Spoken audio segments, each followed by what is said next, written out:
예, 반갑습니다. 푸르다 자운입니다. 오늘은 푸르다의 새로운 특별한 손님을 모셨습니다. 여러분들도 너무 잘 알고 계시는 그랜트의 감독님을 모시고 같이 방송을 찍게 되었습니다. 반갑습니다. 반갑습니다. 예. 오늘은 뭐 여러 가지 황칠이라든지 요즘 인기가 있는 청자복까지 같이 만들고 또 사용하는 또 어떤 그 관리하는 요령 같이 한번 알아보는 시간 감독님과 같이 가질 건데요. 뭐 유익한 시간 됐으면 좋을 것 같습니다.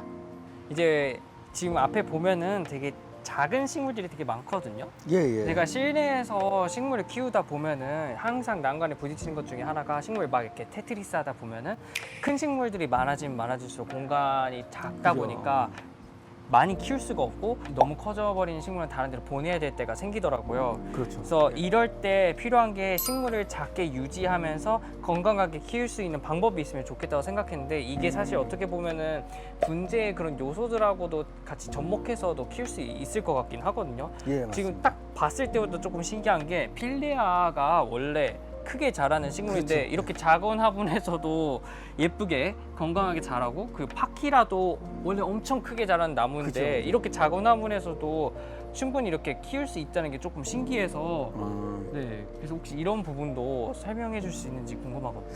지금은 이제 푸르다를 운영하면서 분재와 간엽을 같이 동시에 하다 보니까 간엽도 관리를 하고 잘 만들면은 분재화하면서 되게 더 예쁘게 즐길 수 있다라는 생각이 많이 들더라고요. 네. 생활 분재 같이 지금 키우는 테스트를 좀 해보고 있는데 제가 해보니까 의외로 잘 되더라고요.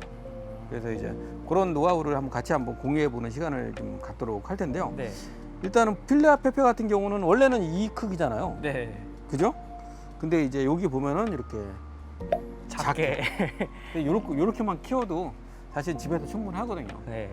얘가 분이 작다라는 생각이 들지만 잎에 비해서는 똑같아요.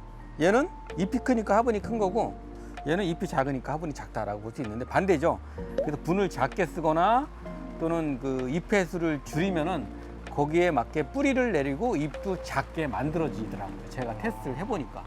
그러니까 실질적으로 보면은 필레아 페페도 충분히 이런 화분에서 키울 수 있다는 거죠. 그러면은 이제 또 드는 궁금증이 이런 식물들이 나중에는 계속 자라다 보면은 커질 커지죠. 거 아니에요. 예. 그러면 다시 작게 만드는 방법도 있나요? 그렇죠. 지금 많이 커졌죠. 네. 요거는 좀 잘라도 될 것 같아요. 다시 이렇게 자르는 과정을 한 번은 겪으면은 이제 여기서 새순이 나오겠죠. 네. 새순이 나올 때는 얘보다는 작아져. 그 얘가 원래 큰 데 있던 나무니까 크게 커야 되는지 알고 점점 크게 커져요.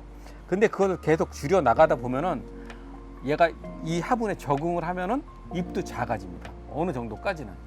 그래서 나중에는 요만한 스타일의 파키라가 탄생이 돼요. 그럼 성장 속도도 조금 더디면서 아무래도 이 뿌리도 조심스럽게 뻗겠죠, 얘가.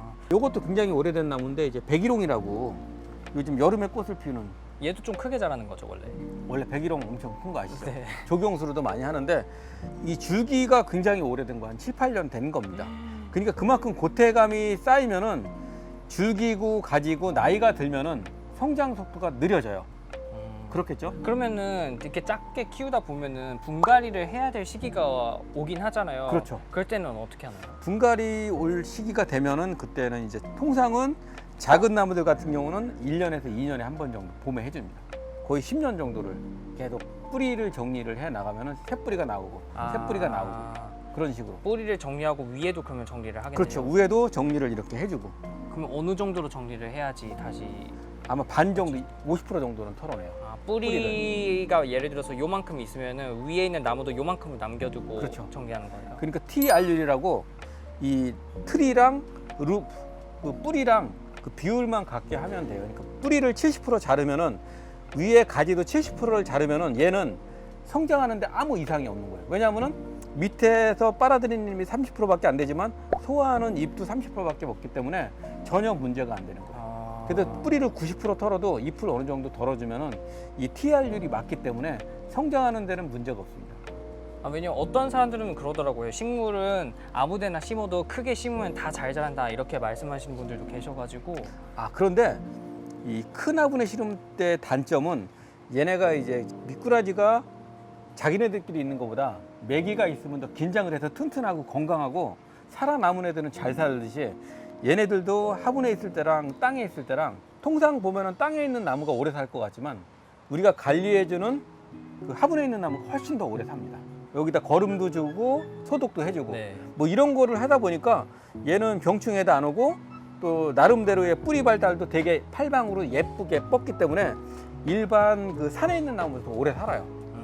단지 이제 물을 좀 줘야 된다는 번거로움이 있죠. 아, 물을 조금 더 자주 챙겨줘야 되는. 그렇죠. 얘에 맞게. 근데 또 어떻게 보면은 과습으로 식물을 보낼 위험은 많이 줄어들 수 있겠네요. 그래서 이제 제가 이제 추천하는 거는 좀 배수가 잘 되는 흙으로 하면은 하루에 2-3번을 줘도 크게 뿌리가 썩을 일은 없다는 거죠. 아, 저 그리고 또 궁금한 게 이 식물을 작게 키우고 조금 더 짱짱하게 키우려면은 예, 예.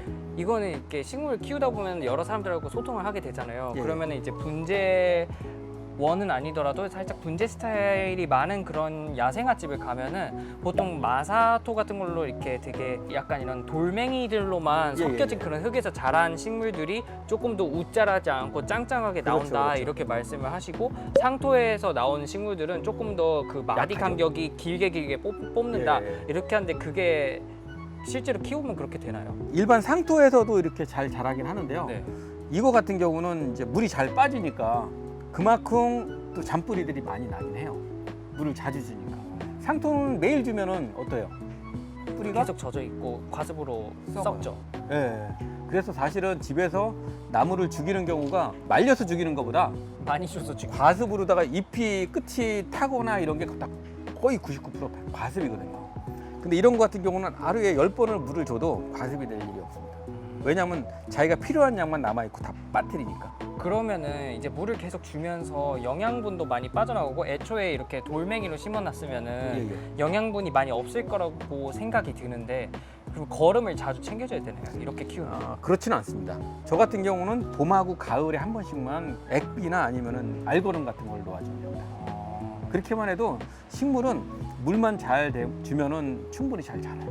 식물을 키울 때 이렇게 잎이 큰 애들은 지금 방법이 여러 개가 있습니다. 이렇게 잎을 잘라주는 방법도 있고 잎을 줄여주는 방법 중에는 가지를 치는 방법도 있지만 잎을 오려주는 방법도 있어요. 이런 식으로. 너무 아깝지 않나요? 그렇지 그러기에는- 않습니다. 이렇게 오려주면은 얘도 나중에 또 적응을 해요. 이런 식으로. 멀쩡한 잎을 그렇게 그냥 자르면 되는 건가요? 예, 그런 방법도 있다라는 거죠. 뭐 이런 식으로 밸런스를 맞춰주는 거예요. 왜냐하면은 얘네들이 큰 잎들은 항상 위에 있는데 큰 잎이 위에 있으면 밑에 있는 작은 잎이 죽어요. 왜냐하면 햇빛도 못 받고 얘가 힘을 다 빨아들이기 때문에. 그래가지고 얘의 힘을 약하게 하면은 얘로 갈 힘이 얘로 가기 때문에 얘도 건강하게 잘 자라고 전체적인 밸런스를 맞춰주는 행위입니다. 센 애를 약하게 해줌으로써 밸런스를 맞출 수 있다는 거죠. 전체적으로 골고루. 그래서 실내에서 식물을 키울 때 작게 키우는 방법들에 대해서 예, 예. 되게 유익한 그런 정보들을 알려주신 것 같아서 진짜 저도 집에서 키울 때 이렇게 자른 것도 한번 해보면서 예. 키워봐야겠어요. 이런 것도 좀 필요합니다. 우리가 생각하는 것보다 식물이 생각보다 굉장히 이 삶에 대한 그 생존 본능이 엄청 엄청 강하더라고요. 강한. 아시죠? 그거? 네. 예, 웬만해서 안 죽어요. 진짜. 잘 안 죽더라고요. 예, 정말 고의적으로 물을 말리지 않는 이상 이렇게 많은 정보 오랜 시간에 걸쳐서 공유해 주셔서 정말 감사합니다. 제가 감사드리죠.